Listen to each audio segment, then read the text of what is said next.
Good friends. Hope you're doing well. Check this out. For those of you watching on video, I have a mug in front of me. It says, "We are Ag Team."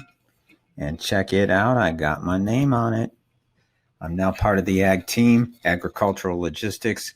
I interviewed Tim Vogt last interview, and he told us that the supply chain is doing great and agricultural logistics is doing great. And I'm so glad that I'm part of the team because, Tim, you're doing so great. You just might see my resume soon. Anyways, I'm drinking a glass of ice water that is mixed with a power pack of vitamins, vitamin C. Keep the corona away, as you, I'm sure, are trying to do extra things too.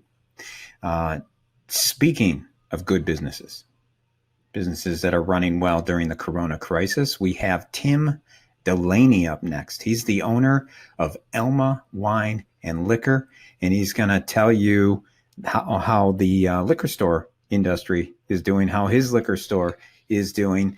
And yes, liquor stores are considered essential businesses because the government certainly doesn't want to be overthrown. So clearly, you got to have the liquor stores open. So Tim is going to share how things are going with him and his business, as well as answer the all-important question of what's the toilet paper version of liquor that just can't stay on the shelf.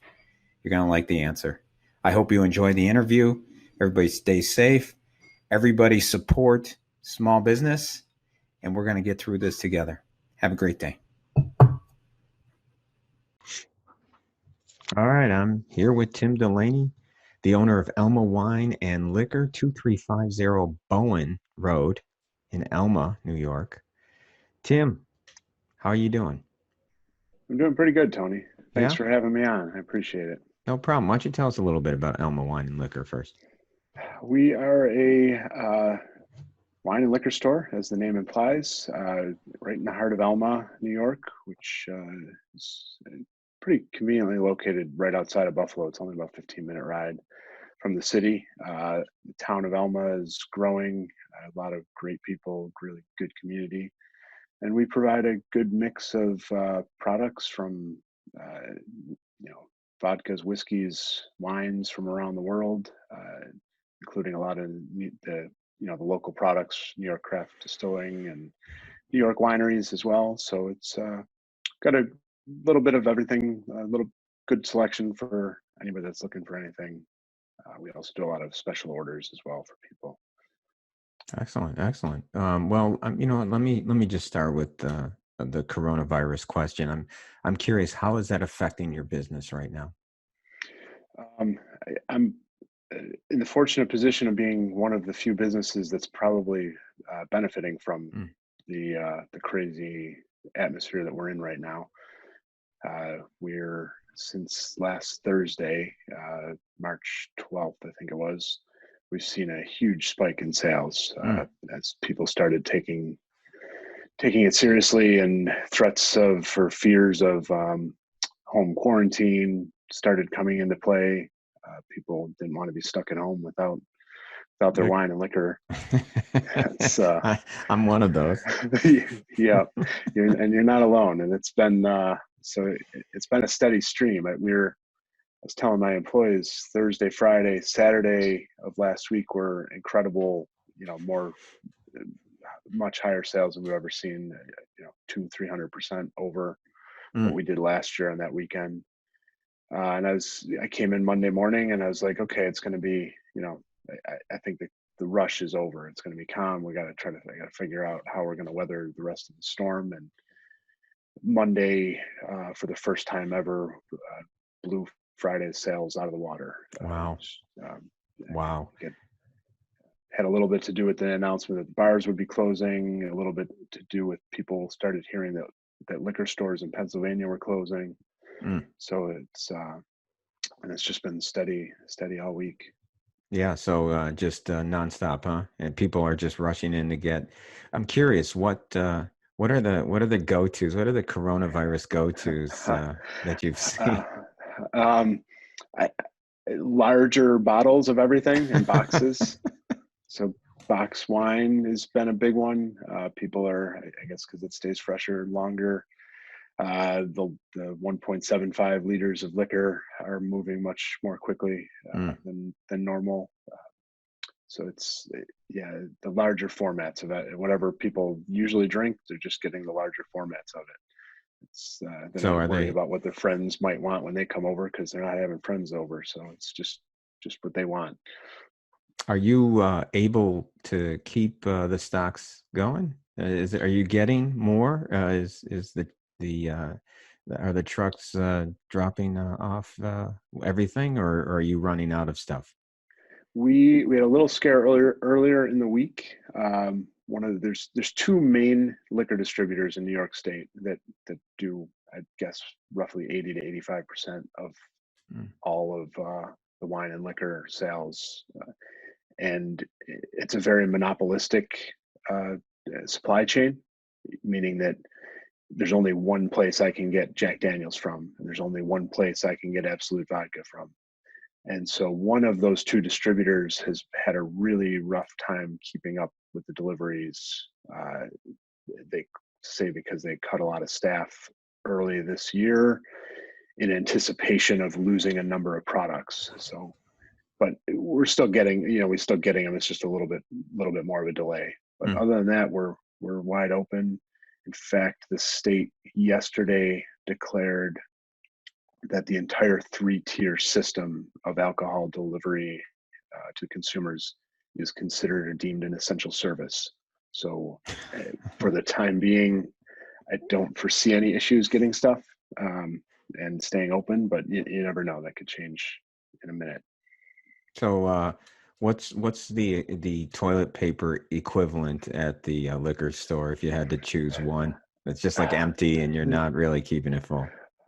Um, mid-range vodka, but Mm. it's not empty because there's enough different brands to choose from that we haven't really run out of anything yet for any period of time. Actually, the one thing that we did run out of on Friday that we weren't able to restock till Wednesday was Screwball peanut butter whiskey, which has been I would it's never have guessed. it's been the trend, since probably November, October. It's been trending up like crazy. It's taking over Fireball and as the go-to shot at bars and parties. Screwball peanut butter whiskey. You mix it with a little chocolate liqueur, and you've got a Reese's peanut butter cup. Oh my Mix it with goodness. some raspberry liqueur, and you got a peanut butter and jelly. So Oh, hey, that the does liquor sound companies don't good. stop innovating. That sound good. That sounds really good.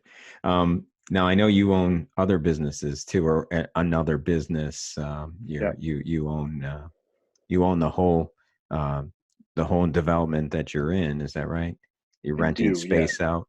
yeah. So just over a year ago, January 2019, I closed on purchasing the plaza that I'm in, which has, including my liquor store, 9 commercial tenants and 2 residentials.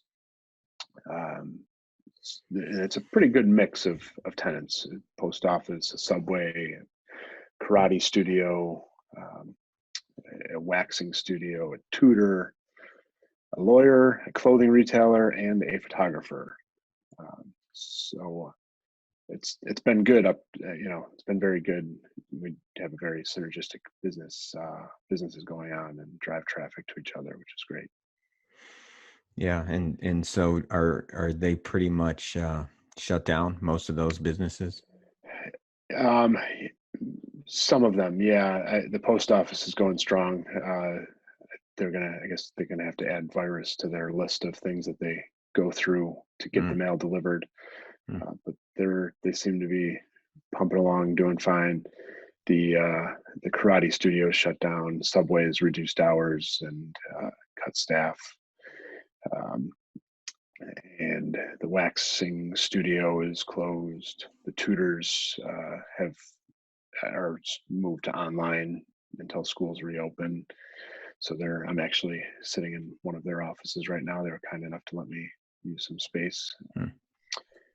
The lawyer's still around, and the photographer's still doing a limited business as well, but don't know how much longer that'll last either.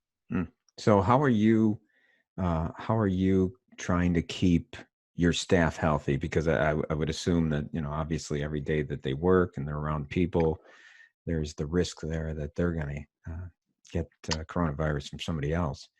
Yep, that's my biggest fear right now is myself and my staff's health and safety. We're from even early last week, we started wiping down the counters more regularly than we had. Did have a wouldn't call it a stockpile, but I always buy in bulk anyway. So I did have a number of hand wipes and hand sanitizers that we just always have on hand anyway. Um, so we increased the wiping down of the counters, the credit card terminals where people, in theory it's touchless. They just put their chip in, but people always grab the terminal as they put their Mm-hmm. card in and take it out. So How about that pen wiping. too? That you can wipe that pen Um, down? so with the EMV, the chip technology, people don't have to sign anymore. So Oh, that's even better. we haven't really been signing in a while.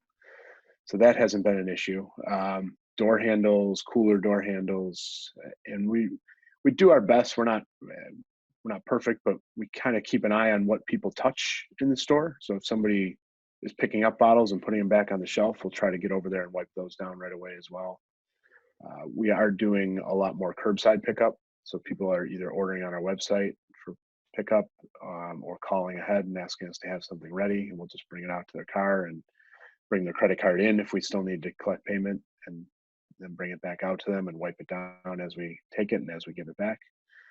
My staff is wearing gloves when they're handling money. We're we're also we also put up a sign as of yesterday asking people to pay with credit if they can, Mm. just to help. Just every little thing we can do at this point, we feel like is advantageous to Yeah. our health and safety, because it really is. I mean, if one of us gets sick, then it's probably going to mean that we would have to close. Yeah. Yeah. Yeah. That certainly is a possibility. Um, that's great that everything is that you're doing everything that you're doing, and that the business is doing well. With everything that the state has been doing, New York State, it's getting harder and harder uh, to just operate. And now we're down to what, 75%? Is does that apply to you, or because you're It's because we're considered essential, that does not apply. interesting? We were also trying to figure out before they deemed us essential. Before the and we'll just say that the New York State Liquor Store Association is the one that went out and requested that the state clarify for us, because it was some uncertainty amongst the liquor store owners and how that even would play out. Does that mean that have meant our total workforce, or that were they going to look at our shift, what a normal shift looked like, and make sure we had less than, cut that shift down, or so it was relieving to get that clarification that we don't have to abide by that rule for now. Mm-hmm. Every day I'm operating under the assumption that this might be the last day we're open, never mind the ruling or whatever else. So we're trying to, keep that in perspective. Yeah, that's a good assumption to take. Um, how are you doing in your family? The family's doing well. I'm doing well. It's nice to have, if business wasn't as good as it was, and I wouldn't be doing as well, I'm sure. I know that there's a lot of other people in much worse states than me. My family's doing well. My wife is a saint for coping with three young children at home and trying to keep them on a uh, somewhat of an educational routine, and getting them to sit down for school every day, and going through some lessons with them. She's not a teacher, but she has the patience to do it, so that's a good thing. Mm. Uh, but yeah, they're happy and healthy. Uh, Kids miss seeing me. I'm putting in a lot more hours than normal, Yeah, I just bet. because of the nature of the business right now. Yeah. And I've been talking to a lot of business owners, and they're all scared. They're all uncertain as to where this is headed. And I think it's important that we all remember that we're all in it together. I mean, this, if anything, comes out of this virus is that the virus doesn't care who we are, what country we live in, or what religion or politics or whatever. It's we're all human, Yep, and we're all in it together. definitely. That's yeah, it has no regard for any of those things. That's one thing I have been. One of my social media posts yesterday was just encouraging people to when they pick up their wine to stop it and get some takeout from one of our local restaurants here, because those are the ones that are really struggling. I've had a lot of out of work servers coming in to stock up because they're going to be sitting at home now with nothing to do. Mm-hmm. Um, and it'd be great for people to support those restaurants through gift cards or takeout or whatever it is during these times, because we need them to be still open and viable when things calm down, and be able to bring their staff right back in and pick up again. Yeah, I agree. Tim, thank you very much for coming in. Tim Delaney, Elma Wine and Liquor, 2350 Bowen Road in Elma, New York. Tim, I'm gonna stop by today. I'm gonna brave it. I'm gonna get out there. I'm gonna Sounds stop good. by. And if you want to call ahead, we'll just bring it right out to your car too. You don't even need to come in the store if you're worried at all. All right, Uh, man. I but will. yeah, thank you so much for having me, Tony, and thank you for doing this. I look forward to hearing what other business owners have to say and how people are doing and what help. If there's help that we can offer, I'm happy to try to help people out. Excellent. Thank you very much. I appreciate that, and I think this is going to bring out the best in everybody in small business. So thank you very much for that. And yeah, we're gonna try to do this every day. So we'll have somebody out there every day. Perfect. Thanks, Excellent. Tony. Thanks, Tim. Have a great day. Take care. Thanks, you too. And try to Bye. keep that screwball peanut butter whiskey in stock. We're trying. I'll give it a try All myself. right. All right. All Take right. care. Thanks Bye. again.